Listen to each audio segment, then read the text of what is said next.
आज महाराष्ट्राचं बजेट महाराष्ट्राचे मुख्यमंत्री श्री देवेंद्र फडणवीस सादर केलं आणि आर्थिक व्यवस्थापनाचा एक प्रकारे संकल्प त्यांनी जाहीर केला.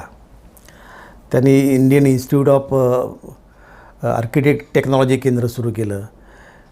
साधारण 4,271 कोटीचं त्यांनी बांबू प्रकल्प सुरू केला.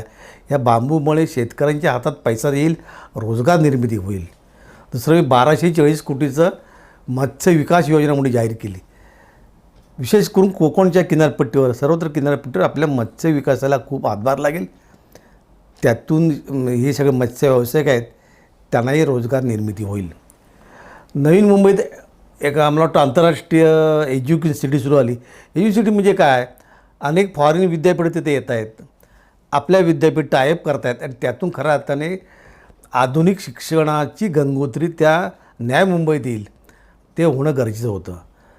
कारण केवळ परदेशी विद्यापीठ येऊन चालणार नाहीत, त्याचं जे नॉलेज आहे आणि आपली विद्यापीठ आहेत ह्यांचं कोलॅबोरेशन करून मोठी क्रांती त्या विद्यापीठात होईल अशी त्यांनाही अपेक्षा आणि आम्हाला सामान्य माणसाला अपेक्षा आहे.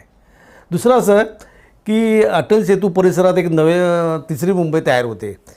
मला त्याचं फार आकर्षण नाही, पण शेतकऱ्याच्या दृष्टिकोनातनं बांधावरचे जे रस्ते असतात छोटे छोटे पाळंद रस्ते म्हणतात, ती त्यांनी चांगली स्कीम जाहीर केली की तिथून ग्रामीण भागातल्या शेतकऱ्यांना आपल्या शेतात जाण्याकरता बळीराजा पाळंद रस्ते त्यांनी योजना जाहीर केली.